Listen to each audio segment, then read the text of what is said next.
Hello everyone and welcome to a new video. It's been a while since I've last uploaded because I've been a little distracted lately, but Teardown is finally out. This is an experimental indie game that I've been waiting for a long while to come out, a really long while. On first glance, it looks a little bit like Minecraft. It's basically a voxel-based destruction engine, and you can destroy pretty much everything as long as you have the right tool for it. The game does have a sandbox mode, which I'm currently showing off. However, to unlock the levels and the tools you see me using here, you do have to play some of the campaign, and there's also collectibles you can find, which give you money, and that allows you to upgrade your tools, etc. Pretty basic stuff. All the in-game vehicles are drivable, which is awesome, and they all feel completely unique. You get to use them in the campaign levels. Actually, it's very useful to use them in the campaign levels. And yeah, it's one of those games where you're just gonna want to experiment over and over with all kinds of things. It has a lot of potential. The game is still, of course, in pre-release, and there's a lot of things that I have critiques about. I'll get into those later, but all in all, let me say off the bat, it's incredibly fun. I've been having a lot of fun with it. I stayed up until like 5 a.m. this morning playing it. In the campaign levels, you mostly have to steal things, and a lot of the objects that you have to steal are attached to alarms, and once you pick those up, the alarm goes off, and from that point you have exactly 1 minute to collect all the other collectibles and get out, so get to your exit vehicle before the cops arrive. Before you actually take any valuables, however, you do have a setup phase where you have pretty much infinite time, and you can move around all kinds of things in that phase. You can break walls, you can pretty much break anything, move vehicles around so that the mission is more easy to complete. You can move around easier, you can remove obstacles, that sort of thing. I'll show this off a little bit.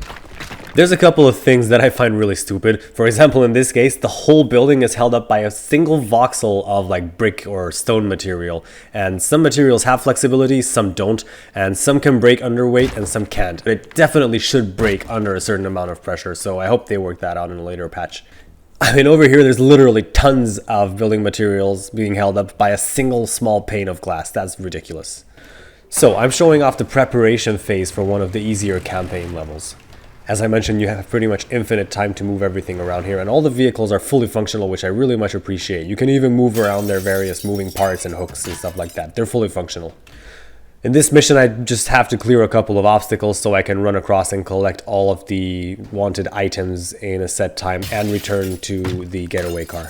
One thing that is nice is that the game allows you to quick save during the preparation phase at pretty much any time. That means it's really easy to start over your run, because once you snatch that first valuable, the alarm will go off and then you can't quick save anymore, and that might take a couple of turns of practice before you actually manage to get everything and return within the given time. This phase basically tests like your movement and parkour skills, and there's usually driving involved as well in the later missions. Movement is pretty basic, though I would say decent. You can crouch and jump to a decent height. Vaulting is fun. You can vault over most things, although it is kind of inconsistent. It's been annoying at times, so I expect that to get patched or fixed up in a later update. So if you manage to return before the time running out, then you basically win the mission, you get some cash. It's also worth destroying all the levels and just like breaking random stuff, because you can find valuable collectibles in pretty much any location, and they're worth a lot, and you need money to upgrade your tools, which is both important for sandbox purposes to have more fun, but they can also come very handy during the campaigns. I think you're allowed to find these collectibles both in campaign and in sandbox. This is one of the easier missions because most of the objectives aren't connected to alarms. I basically have to throw 2 of the safes into the ocean, and it requires very minimal creativity, to be honest. It's quite fun though. Yeah, before you call this game a glorified Minecraft, it's way more advanced. I mean, all of these little voxels, all the little bits and pieces of rubble that I'm creating with my hammer can be individually moved and stacked, and they all have their own collision, which is quite precise. It's really cool. I also really love the sound design of all the tools. Listen to that crunchiness.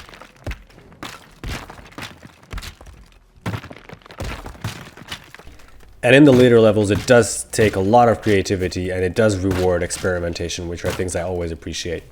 The sledgehammer is a little bit overpowered if you ask me. It can basically break anything that isn't brick or steel. So like wooden stuff goes without any resistance.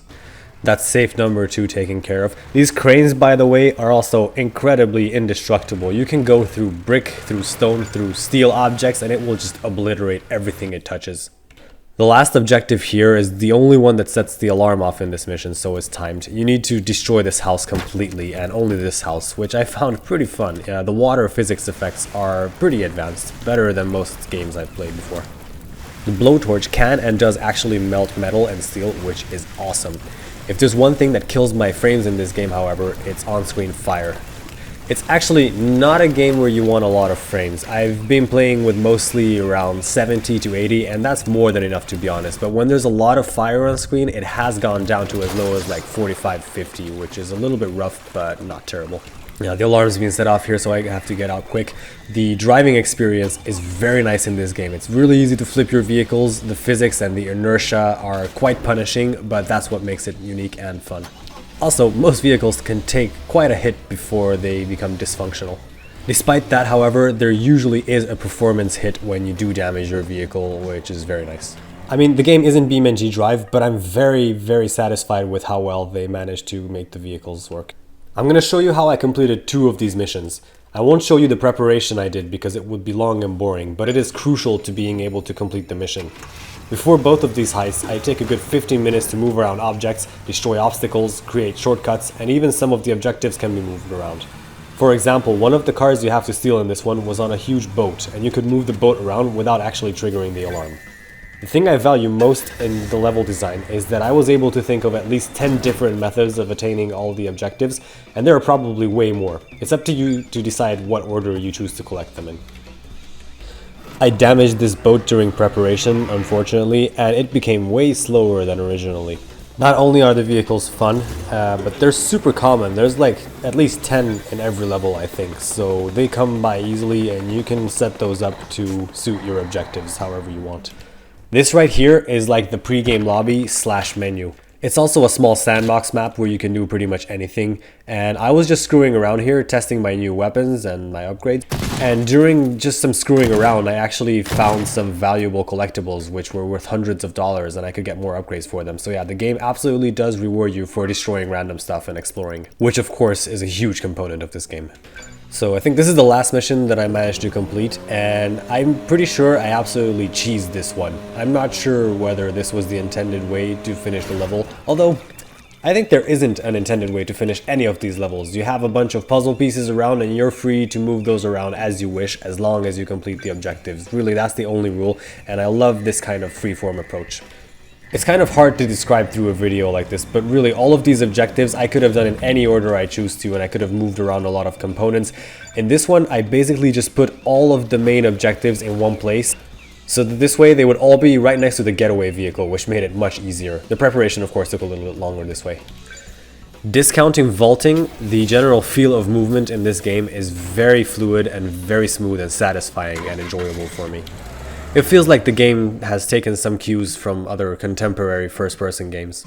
So yeah, that's my initial assessment. So far, having tons of fun, if I haven't said that already 50 times. That's pretty much all I have to say right now. Like, share, and subscribe if you enjoyed the content. If you'd like to see more teardown videos or even guides perhaps in the future, let me know by leaving a comment. And have a happy Halloween, everyone. See you in the next one.